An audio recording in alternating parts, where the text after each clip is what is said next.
Então, a ideia desse álbum, desse trabalho, que é o primeiro trabalho da Jasmins, é ter o foco na música autoral. Ele é o conjunto do que a gente já vinha fazendo desde o início, né, em termos de repertório. E que a gente busca navegar por essas várias vertentes que a gente tem aqui na nossa cultura, né, que é extremamente rica. Tem bastante samba, bem swingado, né? A gente tenta adaptar algumas coisas da cultura popular para dentro do jazz, né? Da Jasmins. Que faz parte dessa história que a gente quer construir com a Jasmins. Colocar isso dentro de um CD, eternizar isso, né? É maravilhoso. A Jasmins é um espaço de criação, né? É um sonho, né? É um sonho, é uma ideia que se concretizou.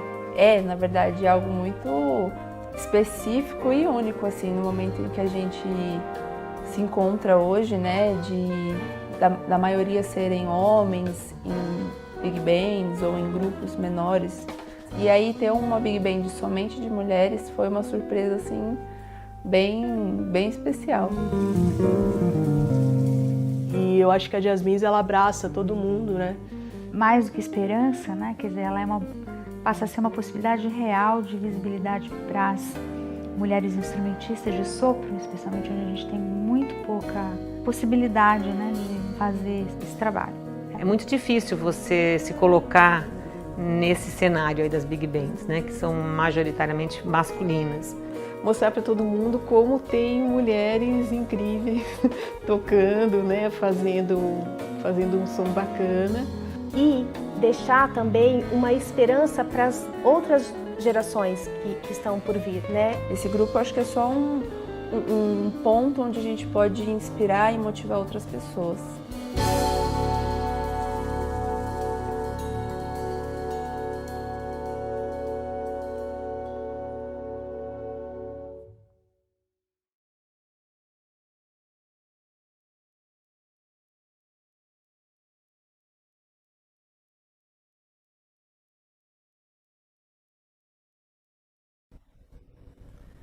Boa noite a todos, a todas.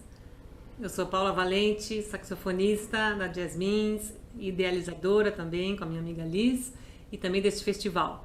Vocês acabaram de assistir o teaser em primeira mão do lançamento do nosso primeiro álbum. Estamos todos muito felizes de lançar. Nós fomos contempladas no edital PROAC de gravação de obras inéditas e realização de shows de lançamento em 2019. E temos o apoio cultural do Museu da Casa Brasileira e da Fundação Emma Clabin, e faremos o nosso lançamento no canal do YouTube da Jasmins em maio. Então coloquem na agenda de vocês, dia 9 de maio e dia 22 de maio estaremos fazendo esse lançamento. E hoje estamos no último dia do nosso festival, que foi um sucesso. Agradeço a todos, a companhia de todos que acompanharam. Muito obrigada. E parabéns a todos os envolvidos. Agora teremos a próxima mesa, que é a Mulher e a Composição, que será mediada pela minha querida amiga Liz de Carvalho. E antes disso, mais um pouquinho de Jasmins Big Band para vocês. Boa noite.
diversas formas de resistência feminista têm afirmado possibilidades de existência e ampliado os horizontes da sociedade. Movimentos como Me Too são fruto da união de mulheres. Tais movimentos são extremamente potentes quando envolvem expressões artísticas. A arte, segundo Angela Davis, deve ser vista como um caminho para o despertar da consciência crítica. As expressões musicais das mulheres são singulares e, portanto, não são comparáveis às expressões de outros grupos. No entanto, ainda ocupam pouco espaço nas discussões e na realidade musical nacional. Observar e confrontar a realidade dos espaços da música é fundamental. E é isso, você vai num concerto, quantos concertos, né? Você vai que só tem homens. Isso não é uma questão, ninguém chama esse concerto de homens compositores, né? Uhum. Mas quando você tem um concerto que por acaso só tem mulheres, ele chama Concerto das Mulheres Compositoras. Então, precisa olhar para essas coisas com cuidado.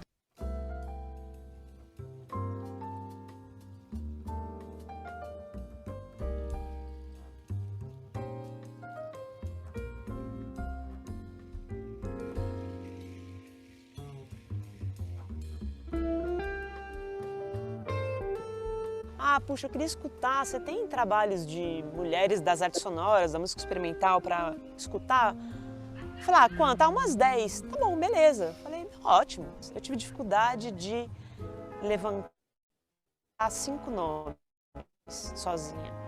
Eu joguei isso no Facebook, de 5 nomes passou a ter 250 nomes. A Sonora ela também tem um caráter político. Foi um processo para chegar nesse músicas e feminismos, sim, entender esse lugar de militância feminista.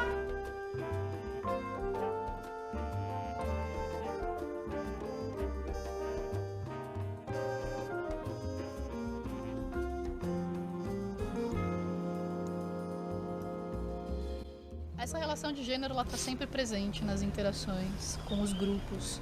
No geral, esses grupos também não são muito habitados e formados por um número maior de mulheres. E aí tem sempre uma negociação a ser feita para poder estar e ocupar esses espaços, né? Então, há momentos que dá para ser um pouco mais incisiva, dá para se colocar mais e dá para falar, olha, assim eu não trabalho. E há momentos que você também não consegue estar nesse lugar, porque, enfim, a gente está falando de jogos de poder, de relações de poder, de forças. Uma orquestra, por exemplo, a gente está falando de um tipo de organismo que tem estruturalmente uma organização baseada no patriarcado, assim, na lógica do patriarcado.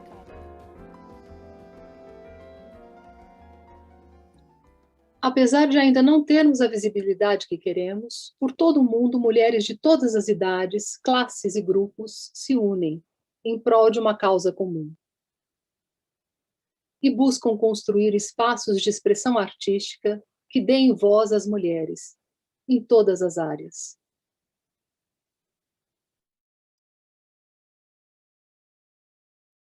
Boa noite a todas e a todos. Obrigada por estarem aqui com a gente. Sou Lígia Carvalho, pianista, compositora e fui integrante do grupo Cali, quarteto instrumental feminino na década de 80, e fui uma das idealizadoras da Jasmins, junto com a minha amiga Paula Valente. Tendo iniciado a minha vida acadêmica na Faculdade de Filosofia da USP, eu diria que unir pensamento, música e feminismos é para mim um grande prazer. Feliz por estar aqui como mediadora desta mesa. Hoje nós iremos discutir a atuação da mulher como compositora, buscando abordar questões do feminino nessa atividade criativa do cenário musical. Para isso, precisamos lembrar o quanto a obra das mulheres compositoras foi invisibilizada. Repensar esse caminho é uma forma de colaborar para a construção de um espaço que seja mais igualitário e agregador para a música. Nessa mesa redonda, nos ateremos às discussões relativas a esse debate e não abordaremos questões relativas a indivíduos ou instituições específicas. Pedimos também para que as pessoas que estão assistindo essa live e que queiram formular perguntas, façam isso pelo nosso chat e indiquem para quem estão perguntando. Para começar a nossa conversa, eu vou apresentar as nossas convidadas. Catarina Domenici. Oi, Catarina. Catarina é pianista, compositora e pesquisadora. É professora titular do Departamento de Música da UFRGS, da Universidade Federal do Rio Grande do Sul, e docente permanente do Programa de Pós-Graduação em Música. Como compositora, recebeu 2 indicações de melhor trilha sonora ao Prêmio Açorianos de Dança. Em 2019, foi indicada ao Prêmio Açorianos de Música na categoria Melhor Compositor Erudito. Sua produção como pesquisadora inclui trabalhos publicados e apresentados em congressos nacionais e internacionais, abordando as seguintes temáticas: música e gênero, interações compositor-intérprete na música contemporânea e cognição musical. Catarina é membro fundador e foi a primeira presidente da Associação Brasileira de Performance Musical. Muito prazer, Catarina, ter você aqui com a gente. Prazer é meu, nossa, eu que agradeço, assim, esse festival que está sendo uma bênção, eu estou me sentindo inspirada pelas falas de todas na mesa, as Jazz Beans, vocês são uma inspiração para a gente, muito, muito obrigado pelo espaço, pelo festival e obrigada pelo convite, Liz, Paula, Camila, e parabéns pelo festival. Prazer, uma honra ter você aqui, Catarina. Teremos também agora como convidada a Júlia Tizumba. A Júlia é formada no Teatro Universitário da Universidade Federal de Minas Gerais e em jornalismo pela PUC Minas. Mestra e doutoranda em artes cênicas, cantora e percussionista, Júlia começou seus estudos artísticos aos 10 anos de idade. Ela é atriz da companhia Burlantins e uma das idealizadoras da mostra Benjamin de Oliveira. Também integra o coletivo Negras Autoras, atuando como compositora, cantora e instrumentista.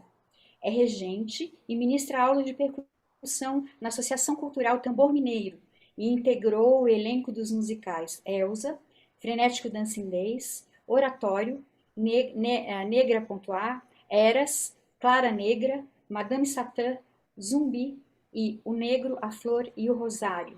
Bem-vinda, Júlia! Eli, saudade!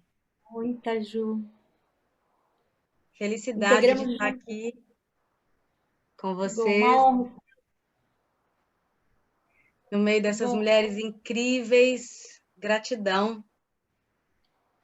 Obrigada, uma honra também para a gente estar aqui, Ju.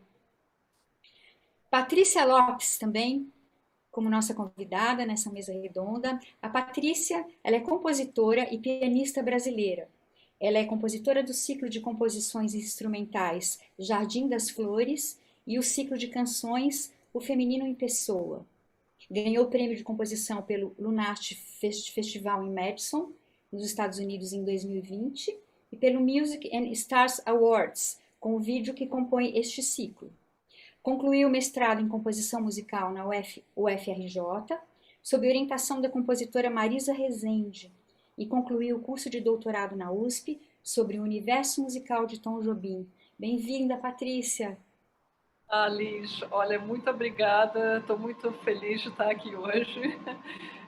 Obrigada pelo convite, obrigada a você, obrigada a Paula também. O trabalho da Jasmine é espetacular e eu faço das palavras da Catarina as minhas palavras também. Vocês me inspiram e essa atitude positiva e afirmativa de inclusão das mulheres é muito bonito e realmente inspirador. Uma maravilha. Muito obrigada. Obrigada, Patrícia. E, finalmente, como nossa convidada também, a Júlia Teles. A Júlia Teles é compositora, editora de som e teremista.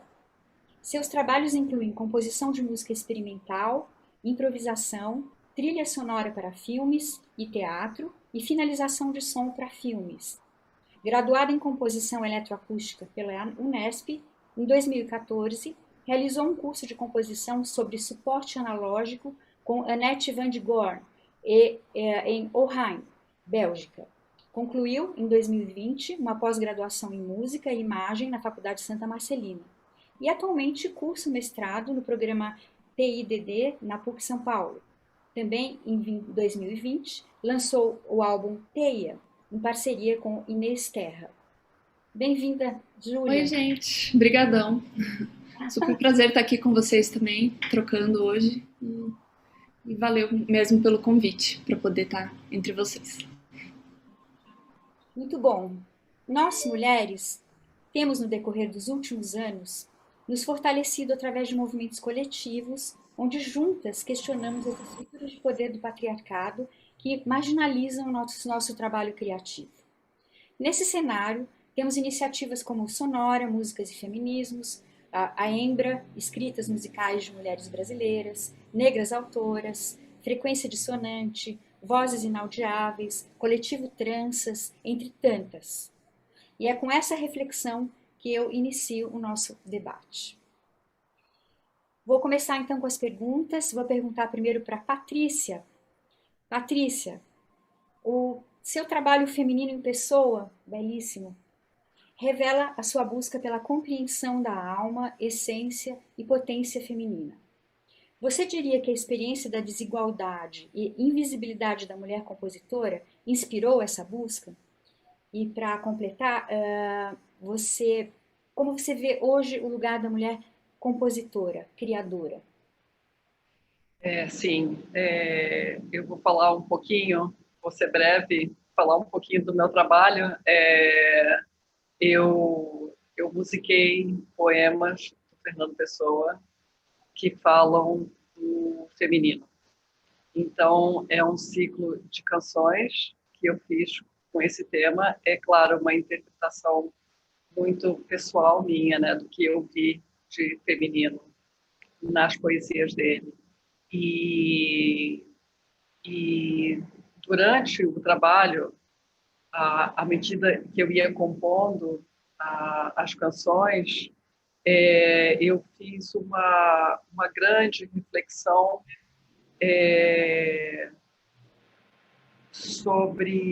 sobre a potência feminina, né? Então, assim, essa minha busca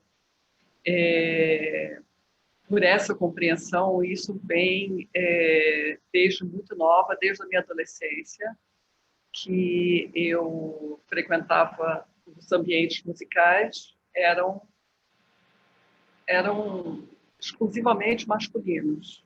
E desde criança, só vendo, assim, quando eu ia a concertos e até mesmo o repertório, Beethoven, Bach, Mozart, só homens, né? Então, isso passou uma mensagem para mim implícita e acredito que também para outras mulheres musicistas de que assim, eu não me identificava, eu não me reconhecia ali, eu não tinha figuras que eu pudesse me reconhecer. E aquilo sempre foi, como não era uma coisa falada, aquilo tomou um volume muito grande dentro de mim.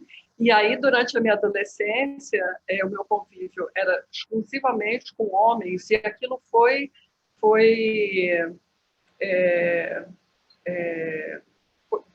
duro, né?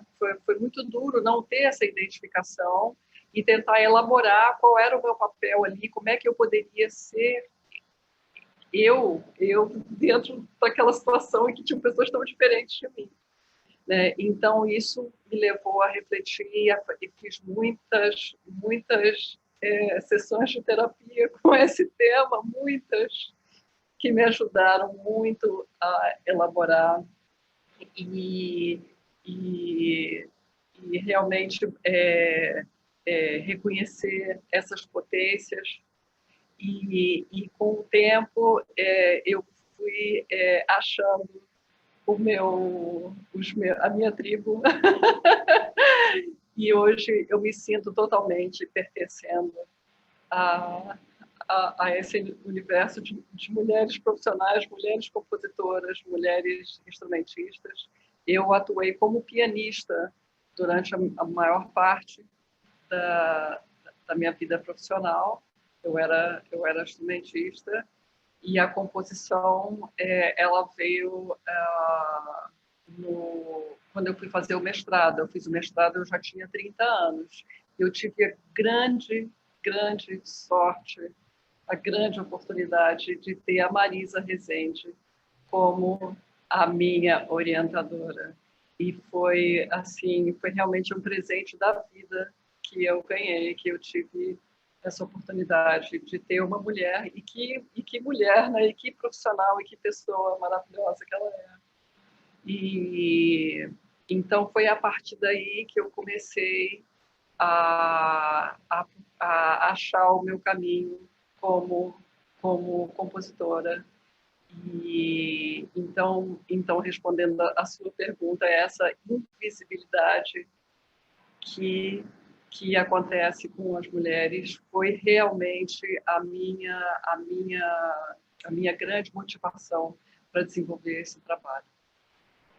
E a sua outra pergunta, que é o lugar, né, da mulher, eu hoje, como eu falei, né, hoje eu não sinto mais falta disso, porque eu consegui achar meus caminhos e o meu público, e também de me tornar visível, né? Eu sei que hoje eu sou vista, e o que eu sinto falta hoje realmente de mais leis de incentivo à cultura, de mais desse apoio. É isso que eu sinto falta hoje. E eu vejo assim que existe uma grande diferença de quando eu comecei a minha carreira de hoje, né? De mesmo desse posicionamento feminino das mulheres, porque isso é uma coisa que parte da gente.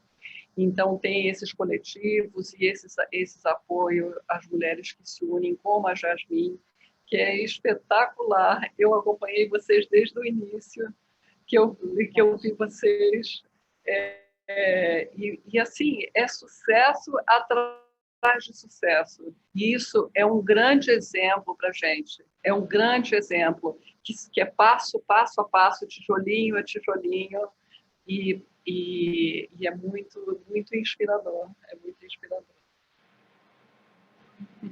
Obrigada, Patrícia. Eu vou fazer uma pergunta agora para a Júlia Tizumba. E vamos lá, Juju. Nesse lugar de intersecção de gênero e raça, eu gostaria que você falasse sobre o trabalho composicional e político do grupo Negras Autoras, como sujeitas do discurso sobre a história da mulher negra, e gostaria de saber também como é que foi o empoderamento da mulher no tambor mineiro. Sabemos que o tambor só poderia ser tocado por homens. Então, Liz, eu falo aqui desse lugar de mulher negra, mulher da cultura popular, mulher do tambor, né? Então, são várias camadas que a gente vai trazendo nesse processo de invisibilidade, de descredibilidade, que quanto mais categorias dessas a gente vai carregando, né? Eu sou mulher, e eu sou negra, e eu sou da cultura popular, e eu sou percussionista, né? Isso tudo num ponto de interseção, né? Traz uma discriminação, traz questões muito específicas dessas pessoas, né? Desse lugar de onde eu falo. Né? Dentro da universidade, por exemplo, no mestrado, agora no doutorado também, a gente luta muito pelo reconhecimento do saber popular dentro da academia, né? Do valor da música popular, do valor da mulher e do valor da negritude. Então, o coletivo Negras Autoras, que é o grupo que eu faço parte aqui em Belo Horizonte, onde eu comecei a compor, né? Porque eu sou atriz também, intérprete, então esse lugar de composição meu nasce dentro do coletivo Negras Autoras, que é um grupo que nasce com uma finalidade política mesmo, com uma consciência de que a história oficial do nosso país foi escrita e contada por mãos e bocas brancas e masculinas, e desse modo fica mal contado, porque não é a gente que está contando. Até quando a gente aparece como personagem nas músicas brancas, nas letras das músicas brancas, a gente não é bem representada como gostaríamos. Então, a gente falou, Vamos honrar nossa ancestralidade. Teve muita mulher preta lutando antes da gente e vamos seguir esse lugar e vamos escrever a nossa própria história a partir da nossa arte, a partir da nossa música. Sair desse lugar de objeto do discurso para sujeitas do discurso, né? E buscar contar a nossa história a partir do nosso ponto de vista, né?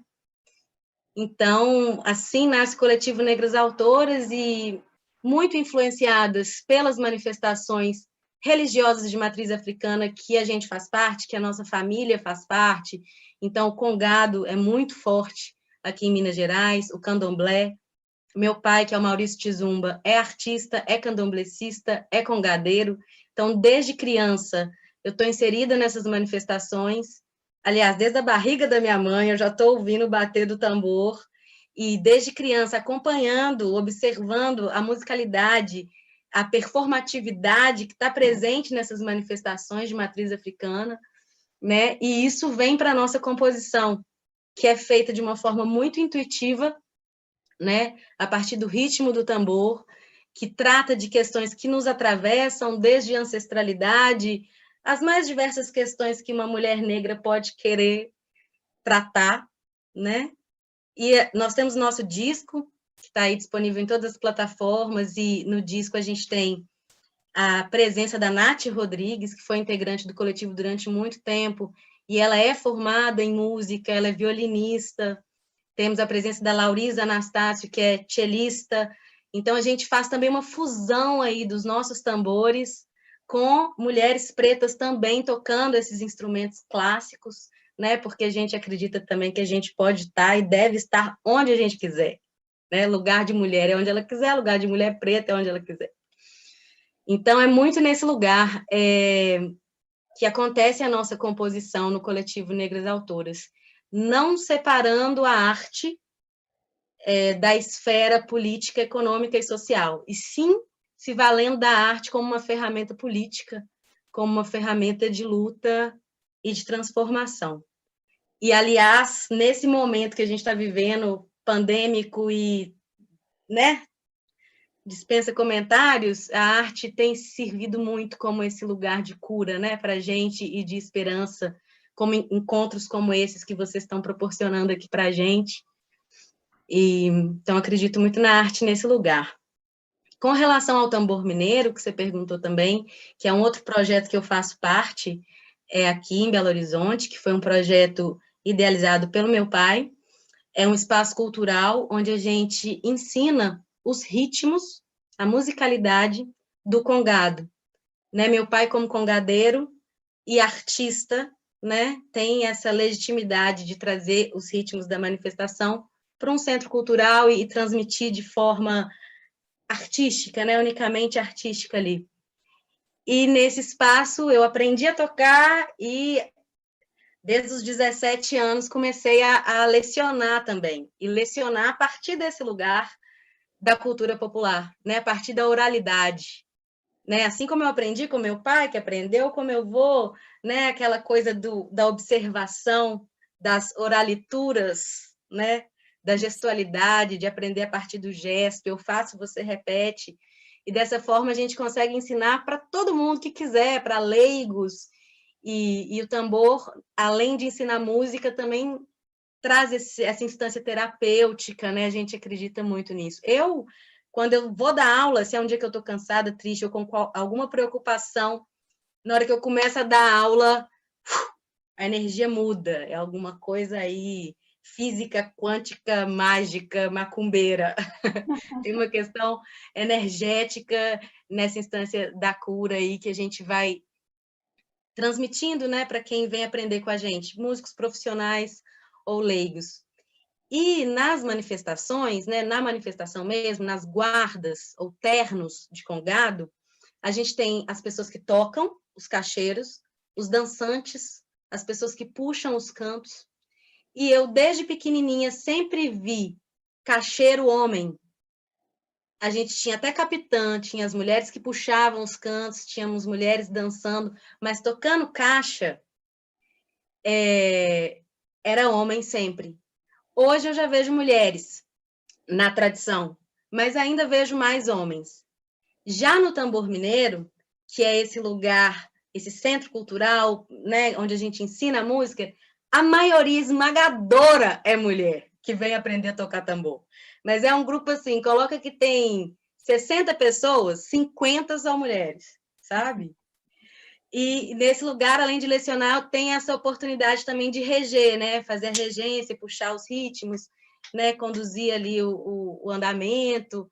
E é um lugar também especial, né? Assim, esse lugar de uma mulher à frente de um grupo, né? Eu me lembro quando eu assumi a regência de um dos grupos, eu estava entrando substituindo um homem. E eu, mulher, jovem, e mesmo que eram mulheres ali que iam me receber, eu senti, sabe quando você sente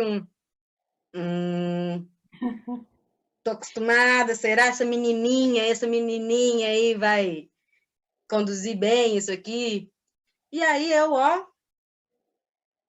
fingi ignorância e fui. E hoje estou aí regendo e a gente trabalha bastante, apresentamos aqui nas praças da cidade, cidades do interior, com o tambor mineiro. Nós tivemos a oportunidade de ir para o New Orleans Jazz Festival em 2014. Falando nisso, já que eu estou aqui com as Jasmins, Maravilha. Foi muito chique essa experiência, Liz. Eu acho que eu nunca te contei.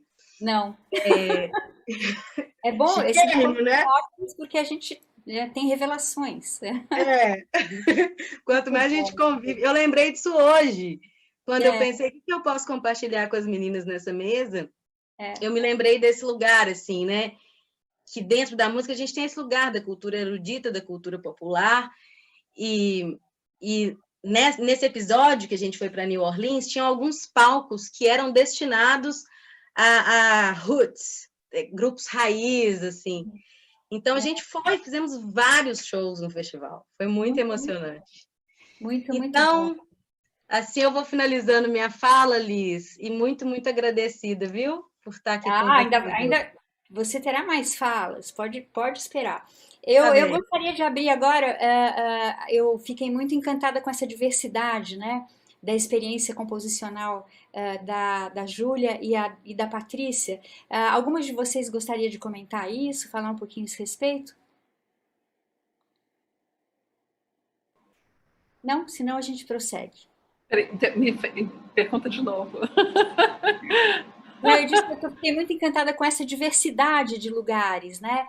Do lugar de onde veio a Patrícia, do lugar de onde veio a Júlia, né? Nesse universo da criação e da composição, né? E eu queria saber se alguma de vocês teria algo a dizer, Catarina, Júlia.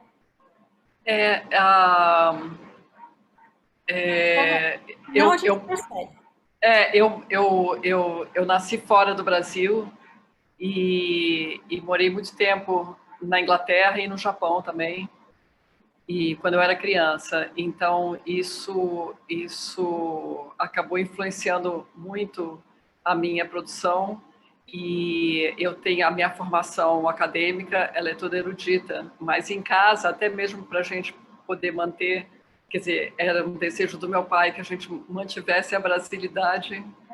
Ele colocava muita música brasileira. Isso foi década de 70. Década de 70 eu era criança e estava fora do Brasil, e aí eu também fui privilegiada porque era só música brasileira que tinha em casa, Ivan Lins, Tom Jobim, Chico Buarque, e isso foi muito importante, ter acesso a esses dois mundos, a música popular e a música erudita, e a música também da cultura de onde a gente estava vivendo.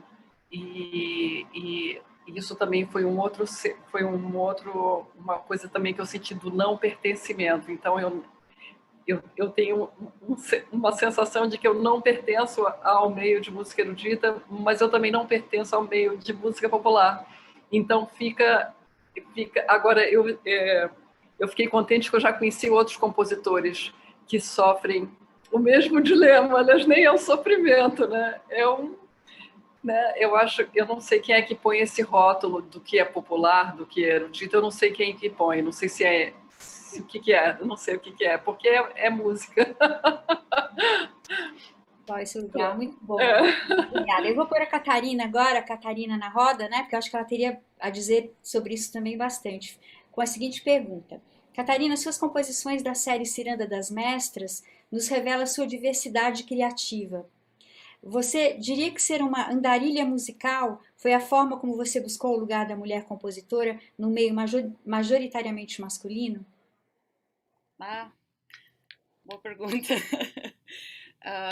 Eu estou achando lindo ouvir a Patrícia, a Júlia, porque assim como a Júlia falou, né, do lugar dela e a sensação de não pertencimento que a Patrícia colocou, né, me ocorreu agora que meu lugar é na intersecção entre o erudito e o popular, né? Assim, eu fui criada no samba rural paulista, né, na escola de samba do meu pai, dos meus tios. Eu aprendi a trocar percussão antes de sequer sonhar de enxergar um piano. Depois, na adolescência, que eu fui conhecer um piano, né, e aprender música às ganhas, né?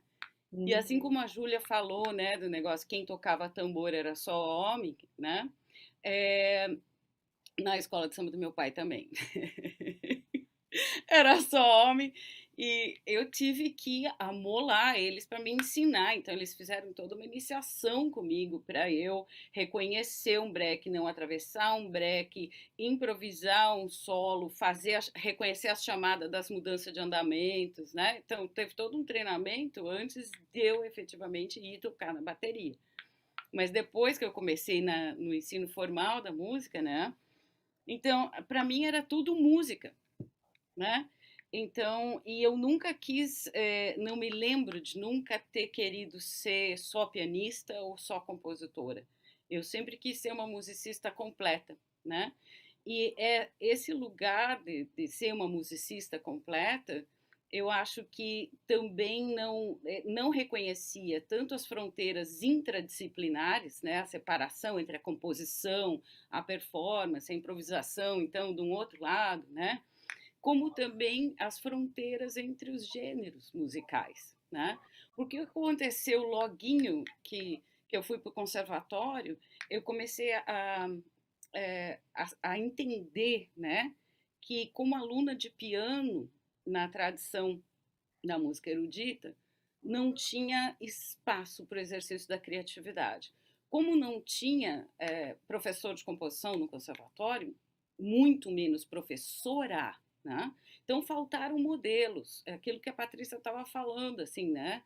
E da sorte que ela teve de encontrar a Marisa Rezende, né? Então faltava enxergar as professoras de composição, as compositoras, e inclusive nas aulas de história da música, que a gente vê que o cânone musical foi o cânone que a gente conhece hoje, ele foi construído no século XIX, né? O William Weber coloca bem isso, assim, ele foi criado no século XIX, escolheram músicas do passado para trazer para o cânone e tirar as mulheres, né? Porque o espaço do poder que a gente vê, né, no nosso campo, o capital simbólico do nosso campo é a obra musical, da música erudita, né? E esse é o lugar do poder simbólico, e é totalmente masculino. Então, aí tiraram a mulherada da jogada.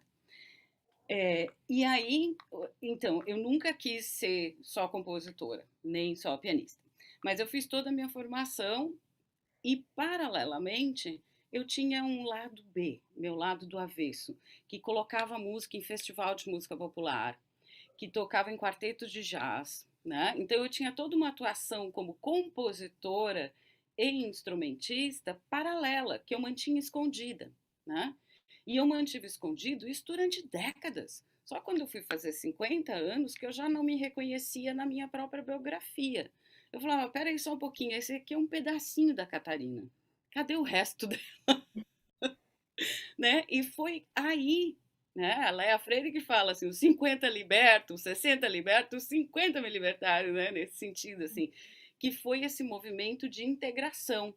E nesse movimento de integração vem esse pluriestilismo, né? Todas essas influências de raiz que eu tive lá no interior de São Paulo, em São Miguel Arcanjo, né? Na escola de samba, toda a formação depois, erudita, vem junto, a experiência com o jazz, com a música popular, com a música contemporânea, com o pianista do Piap, né? Então, durante essas 5 décadas, emergiam composições. Eu lembrei que eu fiz arranjo para a turnê que o grupo Piap fez pelos Estados Unidos, né? Tinha arranjo meu de música popular, de Hermeto, de Egberto, e apontavam assim, né? Eu não conseguia trancar o armário, né? Porque a meu lado compositora ficou guardado no armário, mas de repente saía alguma coisinha assim, né? Até que eu resolvi sair do armário aos 50, e eu acho que é isso, entende? Então eu nunca tive uma preocupação de ocupar um lugar nesse espaço que é eminentemente masculino, né? Eu acho que a minha preocupação era muito mais, eu quero ser feliz, sabe? Eu quero fazer música do jeito que eu acredito, do jeito que eu sinto, né? E esse fazer música do jeito que eu acredito, do jeito que eu sinto, não reconhece essa distinção de gênero, essas fronteiras. E nessa parte de integração, eu acho que eu estou bem nesse lugar de intersecção entre o erudito e o popular. Eu me reconheço na fala da Patrícia, eu me reconheço na fala da Júlia, né? Então eu estou ali nessa zona de intersecção. Muito bem, brilhante, Cata. Obrigada. Obrigada. Eu vou agora dirigir uma pergunta para a Júlia Teles. Júlia, como é que foi buscar o seu lugar nessa teia do mercado da produção e criação das trilhas sonoras? O ano passado, você fez um post sobre o ensino da composição, mencionando as suas experiências na Unesp e questionando os parâmetros de talento estabelecidos pelos homens compositores. Como é que foi isso para você? Fala disso um pouco para nós. Sim. Bom, vou começar então contando um pouco minha história, né? Minha trajetória, principalmente o final da faculdade. Eu cursei música eletroacústica na Unesp, né? Que é um curso do nicho ali, né? A música contemporânea e eletroacústica especificamente, apesar de que a gente teve também, enfim, aula de outros repertórios, mas aquela coisa, repertório europeu, um nicho também muito específico de música instrumental, né? E eu tinha muito esse conflito também, eu me reconheci em várias falas aqui já, porque, sei lá, eu sempre gostei muito de música popular, e aí entrar na universidade de música e ter zero contato com isso lá dentro, para mim foi muito frustrante. Para não falar que foi zero, eu fiz uma disciplina de optativa de etnomusicologia, que o nome que dão, né, enfim, que foi a única disciplina que abordou questões da música popular, assim. Então eu sempre tive também essa crise, assim, eu gostava talvez mais da música popular, de ouvir, era uma música que me acompanhava muito mais na vida, e eu estudava essa música erudita e que eu gostava, mas eu não entendia também muito essa divisão, sabe? Essa necessidade de excluir toda uma coisa para focar em uma música europeia ali, sendo que a gente nem tá na Europa, né? Então tinha essa crise muito grande, assim. Todos os exemplos citados eram compositores homens europeus, quando eram brasileiros, um ou outro mencionado eram homens, enfim. Era difícil se reconhecer, né? Daí nisso eu me reconheci na fala da Patrícia também, que eu não tinha referências, né, de outras compositoras. Teve uma ou outra peça de compositora eletroacústica que a gente ouviu no curso, assim, mas foi muito pontual, assim, muito pouco, e eu sentia muita falta, assim, eu não entendia muito. Talvez nem fosse muito racional na época, mas eu me sentia impostora estando no curso de composição. Depois eu entendi isso na terapia também, foi muito importante para mim. Então, quem precisar faz terapia aí, que ajuda muito.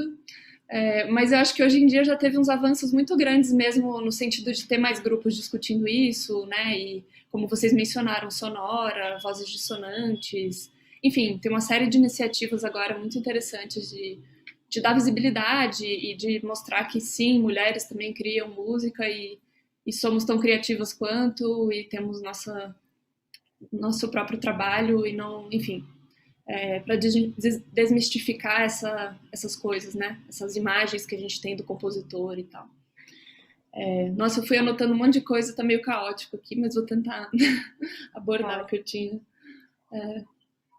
Enfim, além dessas crises, né, com a representatividade no próprio curso, eu também sentia muita muita falta de informação sobre o mercado de trabalho, né? Então, eu estava me formando em bacharelado, não me preparei para ser professora, não fiz licenciatura, e eu achava que não era muito capaz disso, não conhecia muito como ser uma professora.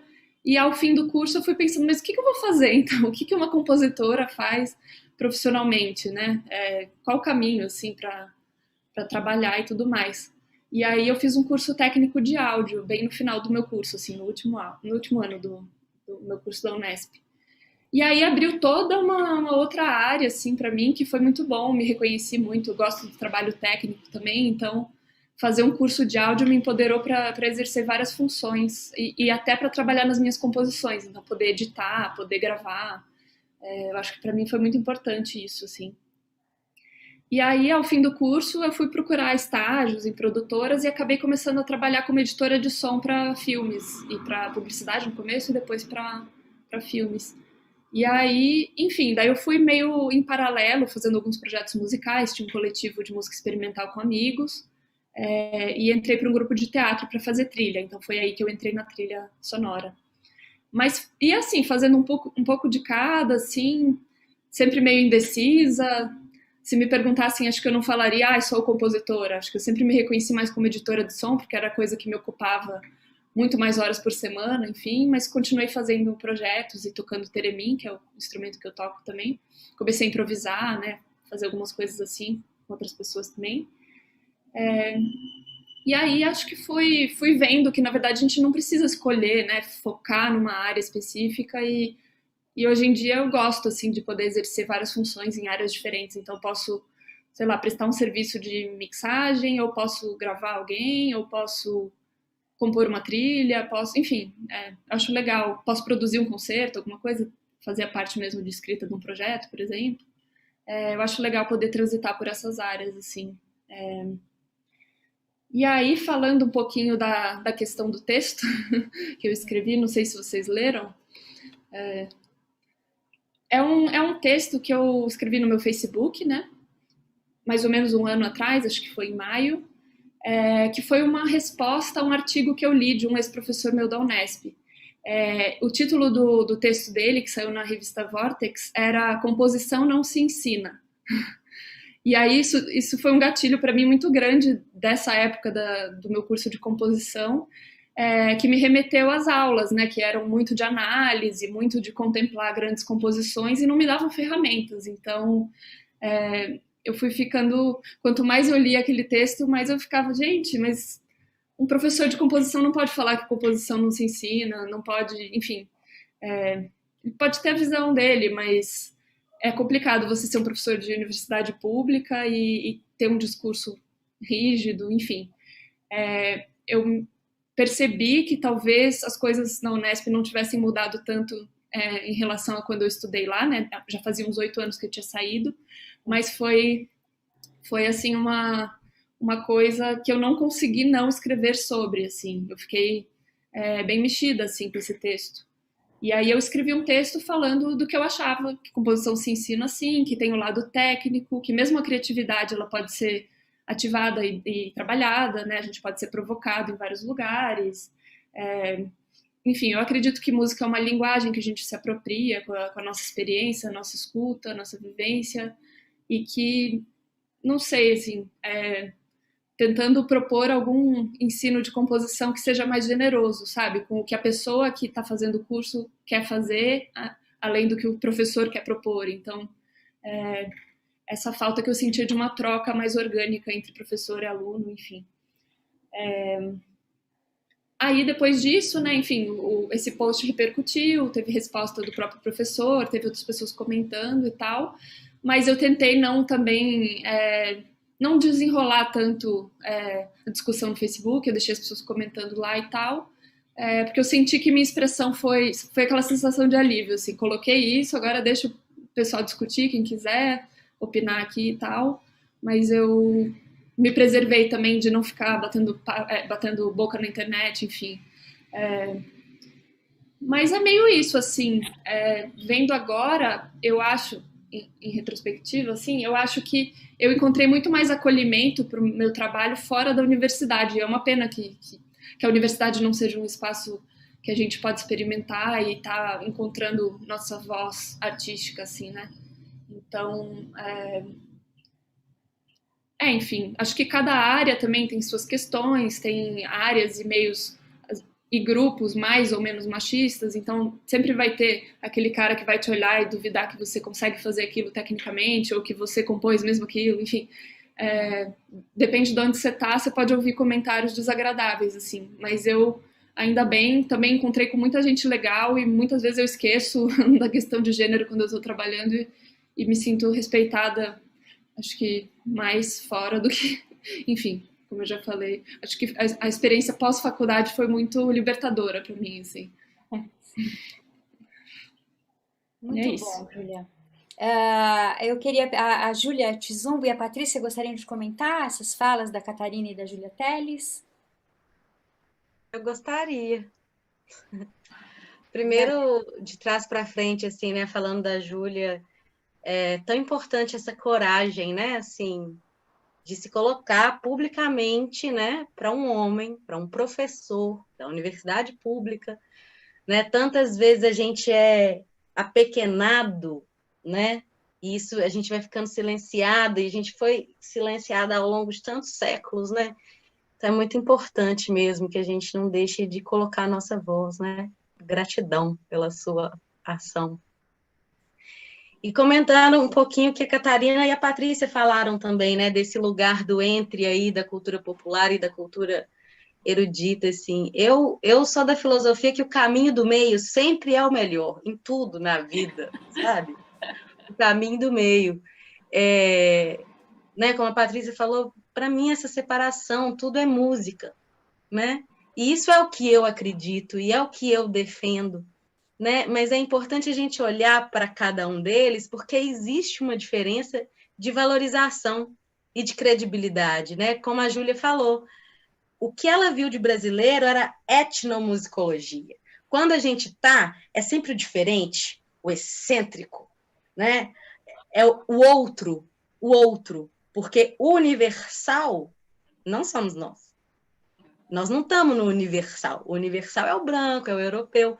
E a gente, assim, eu tenho falado muito sobre isso, né? Falei na minha dissertação, vou falar na minha tese, vou falar onde eu for. A cultura, a arte brasileira, ela é na encruzilhada, como diria Leda Maria Martins, dos saberes e das culturas europeias, indígenas, africanas. E por mais que a gente fale, não, eu sei, claro, mas existe uma que é hegemônica. Existe uma que sofre menos preconceito. Né? Então, é isso, a gente precisa ir falando sobre isso, né? Sobre a representatividade das mulheres, dos negros, da cultura popular, né? Enquanto eu também não sei quem que falou isso, não. Com certeza foi um branco. Né? Com certeza. Falou que o popular, o folclórico, né? Com certeza. Mas o legal é isso, vamos juntar, né? O que a gente tem feito no Negras Autores, o que eu tenho feito na minha vida, assim. Mas vamos continuar nessa luta. Muito bom, Ju. Queria dar uma palavrinha. Uma coisa assim incrível é que nós somos brasileiras, né? Sul-americanas. E o que é essa coisa do europeu, da música europeia, né? Colocar nesse lugar, né, de superior. Exatamente. E, Júlia, me identifiquei muito com você quando você estava falando da universidade. Eu tinha até me esquecido da minha passagem pela universidade, mas não é fácil, né, cara? É driblar o tempo todo e se esquivando. Não é fácil. Olha, parabéns pela sua coragem, viu? Parabéns, Júlia. Obrigada. Só um pequeno comentário sobre essa coisa do texto. Eu ainda fui acusada de estar criticando a universidade pública. Eles ficam cortando a verba e você está falando mal de um professor de universidade pública. Enfim, as pessoas sempre acham um motivo para tentar falar que a gente não pode ter ali nossa opinião sobre a coisa, né? Mas enfim. Para desqualificar. Muito bem. Eu agora vou fazer uma pergunta geral e aí eu indico quem pode começar a responder, né? Já que a gente está falando sobre a mulher compositora, né? Sobre a criação, sobre a composição, e a gente hoje é o nosso último dia de festival, eu gostaria que vocês avaliassem assim como vocês avaliam o reconhecimento da mulher compositora em nossos dias e o importante trabalho de resgate que tem sido feito das mulheres compositoras na história da música no mundo, especialmente no Brasil. Patrícia, quer começar? É pergunta difícil. Bom, eu acho que já existe, quer dizer, eu vejo, né? Eu não acho, eu vejo que existe um movimento por parte das mulheres de colaborarem entre a gente, de tornar visível o trabalho de outras mulheres, tornando o trabalho de outras mulheres visível na área da performance, na área da criação, da composição. E eu vejo uma consciência muito grande, especialmente aqui no Brasil. Eu acho que a gente está realmente... a gente tem essa visão crítica que é muito, muito bom para a gente perceber isso e falar sobre isso e ter ação em cima disso, né? Então, eu vejo que hoje existe essa colaboração, existe esses espaços, né, que as próprias mulheres criam, mas ainda falta muito chão. Eu acho que isso até dá para entender, porque foram muitos séculos, né, que silenciaram a gente e que é isso, é todo um processo. E mais uma vez, eu falo que é admirável o trabalho da Jasmine e assim, eu acredito que o trabalho da Jasmine exerce uma influência muito grande, uma influência positiva muito grande sobre as meninas novas que estão começando a tocar, né? Então, essa mensagem que passa só pela ação, só por ver mulheres no palco, mulheres que têm sucesso, que fazem sucesso, que estão no lugar onde elas querem estar. Né? Então, isso é realmente admirável. Eu acredito que é isso. Não sei se eu respondi a pergunta, mas eu falei um pouco sobre isso. Meu bem. Catarina, o que você teria a dizer sobre isso? Eu vou na mesma linha que a Patrícia, né? Realmente, o network feminino é uma coisa importantíssima. Vou dar o meu exemplo. Então, ali, depois que eu decidi sair do armário, eu tinha gravado, feito o vídeo caseiro das minhas composições. De repente, a Gabriela Di Latio, que é a idealizadora e coordenadora da Fundação Doni, que agora é a Fundação Women in Music, lá no Reino Unido, entra em contato comigo e pergunta se eu tenho uma canção para gravar. E, de repente, eu tenho 2 canções gravadas que são tocadas em rádios do mundo inteiro, tem crítica no exterior, tem crítica no Brasil, e, de repente, com a ação da Gabi, eu fui colocada nesse lugar de compositora, entende? Fui reconhecida como compositora pelos outros, né? Então, é fantástico isso, a força do network. E a Patrícia está coberta de razão, que eu vou chamar vocês de Jasminas. As Jasminas são sensacionais, porque vocês trazem a performance, vocês trazem junto consigo as compositoras, entende? Então, não é só vocês no palco, vocês trazem as compositoras, vocês trazem as arranjadoras, é todo um time que vem junto e que vai inspirar, e já está inspirando gente velha que nem eu, e está inspirando muita gente nova, né? E vai continuar. Isso é um ciclo virtuoso, assim, que é maravilhoso, né? Vai ter arranjo pra gente, Catarina? Oh, que resposta! A Patrícia já escreveu. Agora botou na, como é que é? No compromisso. Agora não. Queria falar só um cadinho sobre uma coisa que a Júlia falou, né? Do negócio do jeito de compor intuitivo, né? Que eu acho muito importante essa questão das epistemologias, porque eu nunca consegui me reconhecer como compositora antes, apesar de ser casada com um compositor que falava para mim, dia sim, dia também, você é compositor, eu olhava para ele, não, porque o jeito de compor dele era diferente do meu, que é muito mais intuitivo, entende? Então aí já é aquela briga epistemológica, só queria falar isso, demorou para cair a minha ficha. Mas bem colocado. Júlia Tizumba, o que você teria a dizer? Olha, eu concordo muito com as meninas nesse sentido de que a gente já caminhou muito, que a união entre nós é fundamental e que ainda falta muito para caminhar. Eu queria ler um poema da Conceição Evaristo para responder essa pergunta. Vamos ver se minha bateria alcança aqui. Vozes mulheres. A voz de minha bisavó ecoou criança nos porões do navio. Ecoou lamentos de uma infância perdida. A voz de minha avó ecoou obediência aos brancos donos de tudo.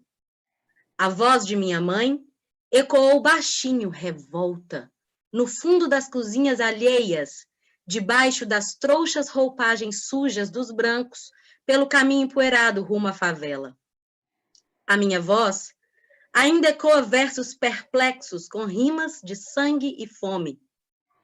A voz de minhas filhas recolhe todas as nossas vozes, recolhe em si as vozes mudas, caladas, engasgadas nas gargantas. A voz de minha filha recolhe em si a fala e o ato, o ontem, o hoje, o agora. Na voz de minhas filhas se fará ouvir a ressonância, o eco da vida-liberdade. Uau! Arrepio. É um pouco isso, assim, minha avó, minha mãe, não vão estar aqui para ver a mudança completa e ideal, talvez nem eu, mas eu sigo otimista e na esperança que as minhas filhas aí, Yara e Serena, né, com todo o trabalho dessas mulheres que vieram antes e nós, né, tenham aí cada vez mais voz, mais espaço e mais liberdade.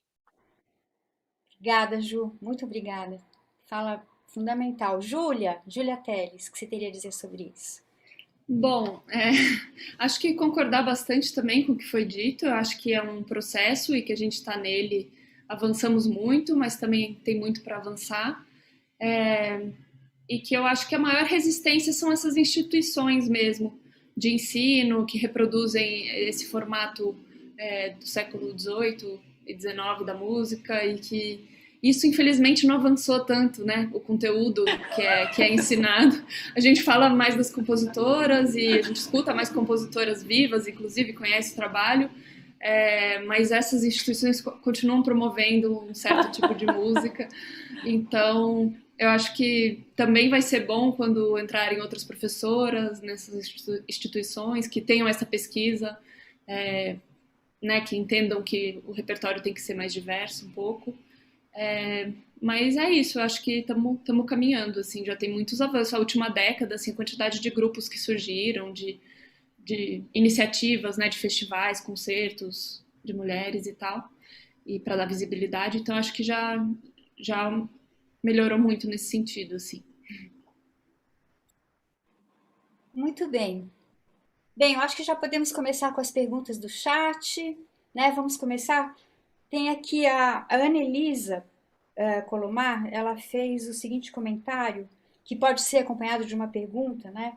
Ela comentou que tem um aspecto que costuma passar batido, é que mulheres no palco não podem envelhecer. Os homens viram mestres. As mulheres mais velhas, se não enfeitam, elas são preteridas. Né? O que dizer sobre isso, né? Sobre essa questão do etarismo para a mulher? Catarina. Verdade. As mulheres não podem envelhecer. né?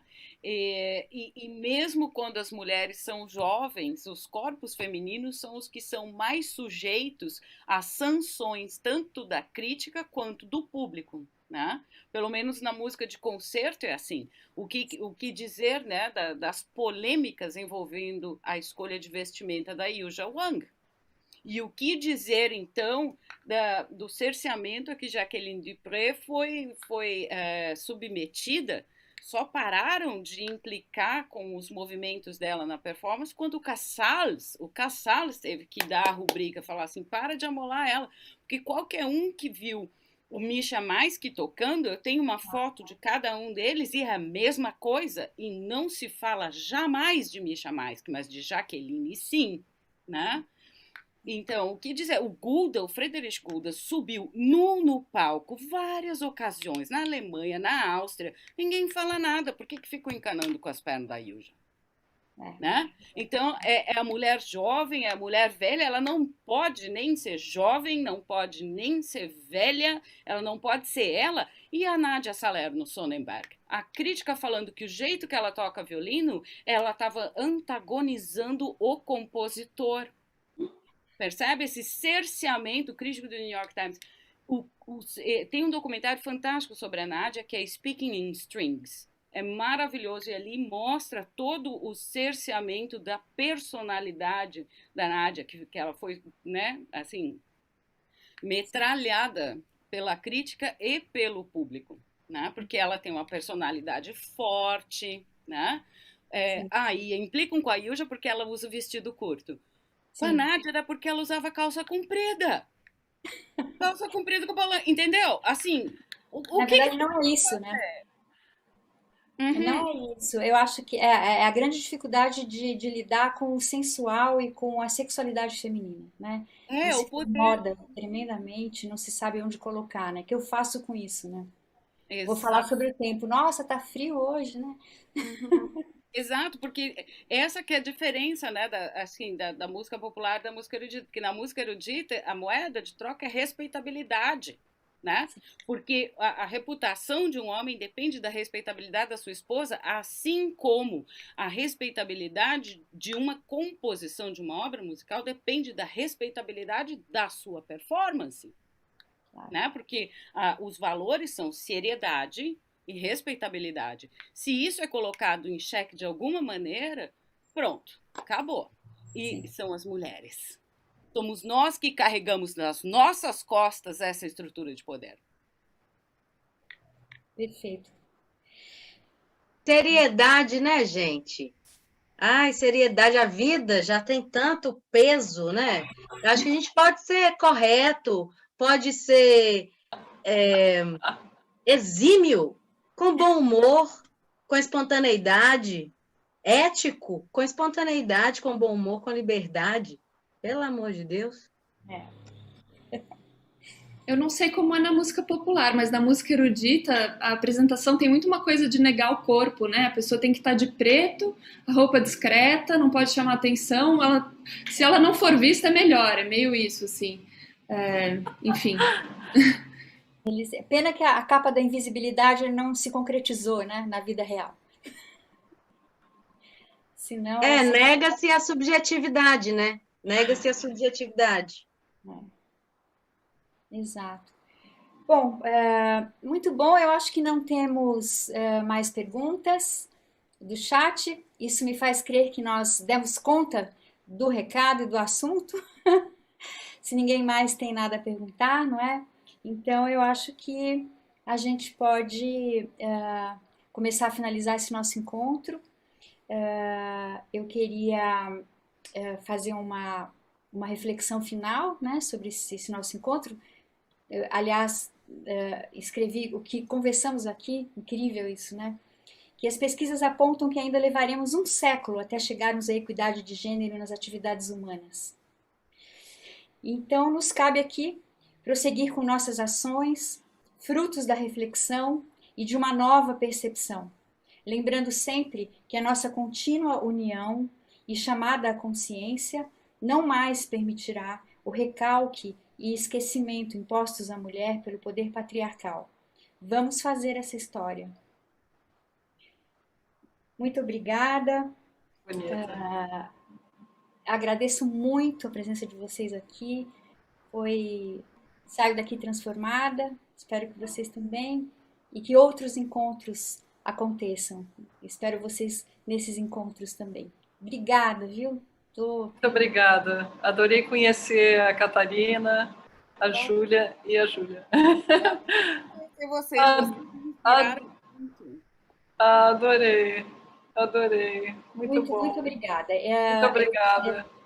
Gostaria de agradecer e dizer que essa conversa foi realmente maravilhosa. Foi uma troca importantíssima. Muito importante. Vida Jasminas! Jasminas! Jasminas! Aliás, esse nome é incrível, Jasmine. É lindo. Obrigada. E o símbolo, uma flor, amei, isso super feminino, super delicado. Muito bem. O mundo precisa de mais. Obrigada, gente. Júlia Zumba, Catarina, Patrícia, arrasaram. Obrigada. Muito obrigada. Obrigadão.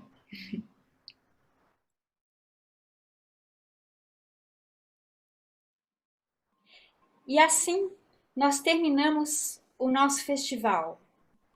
Foram 4 dias de projeção do trabalho musical da Jasmins, nos quais refletimos sobre o importante suporte dos coletivos, o lugar da mulher, assédio moral e sexual que afasta tantas jovens da música e as lutas e conquistas femininas que têm transformado pouco a pouco a injusta desigualdade de oportunidades.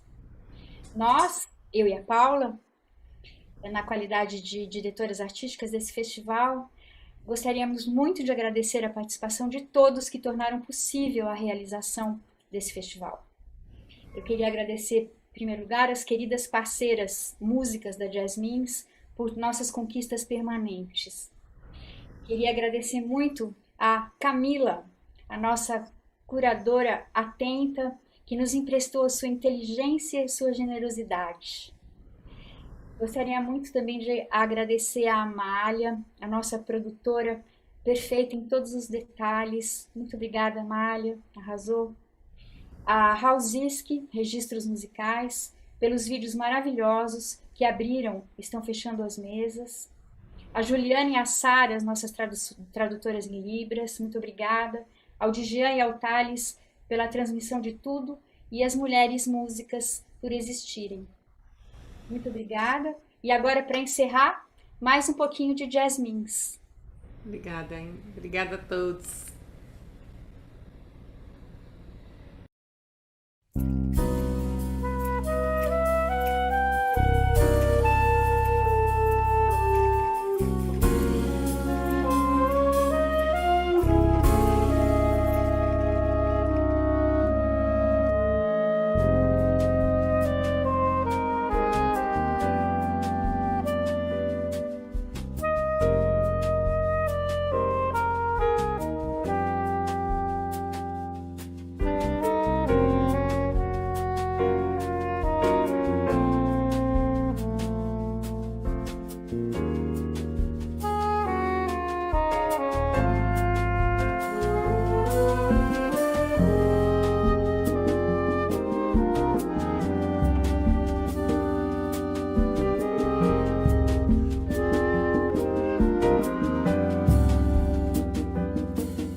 Música